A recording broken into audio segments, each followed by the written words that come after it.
Prezidentimizning 2025-yil 14-apreldagi farmoniga muvofiq qurilish sohasida davlat nazorati qayta tashkil etilib, raqamli texnologiyalar keng joriy qilinyapti.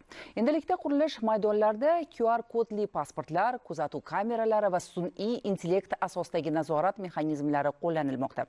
Bugungi kunda respublika bo'yicha qariyb 27 ming qurilish obyektida davlat nazorati amalga oshirilyapti. Sohadagi islohotlarning dastlabki natijalari haqida navbatdagi lavhamizda.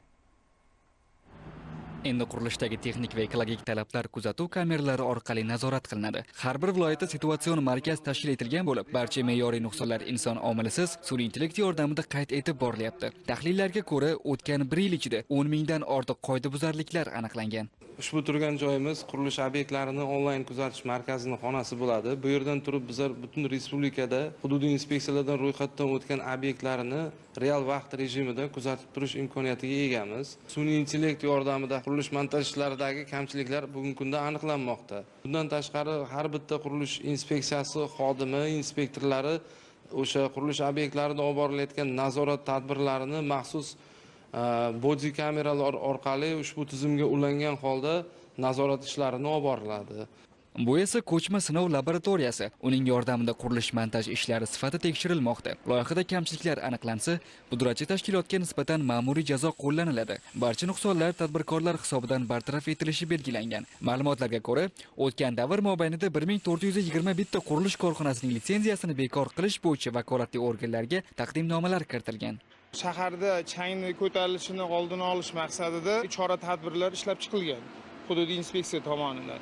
Bu bo'yicha mana shu obyektda qurilish nazorati tizimli o'rnatilgan bo'lib, mana shu inspeksiya tomonidan mana 66 ta monitoring ishlari hamda 46 yozma ko'rsatmalar berilgan. Nima kamchilik bo'linadigan bo'lsa, joyida bartaraf etilib kelinmoqda. Bu bo'yicha to'liq tizimli nazorat o'rnatilgan inspeksiya tomonidan. Shuningdek, davlatimiz rahbarining tegishli farmoniga muvofiq qurilishga ruxsat berish bo'yicha hujjatlarni taqdim etish tartibi raqamlashtiriladi. Buning natijasida qog'ozbozlik jarayoni va arizalarni ko'rib chiqish muddati sezilarli darajada qisqarishi kutilmoqda. Qurilish inspeksiya tomonidan qurilish jarayonlari tizimli nazorat qilib boriladi. Bugungi kunda onlayn markazli ishga tushib, qurilish obyektlaridan to'g'ridan-to'g'ri kameralar ulash ishlari amalga oshirilmoqda.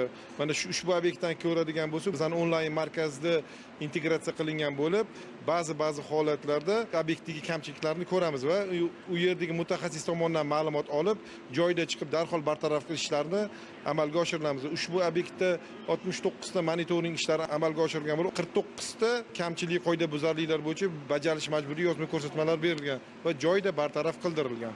Muxtasar aytganda, qurilish sohasidagi raqamli islohotlar davlat nazorati samaradorligini oshirish, inson omilini kamaytirish hamda fuqarolar va tadbirkorlar uchun qulay xizmatlar ko'rsatish tizimini shakllantirishga xizmat qiladi.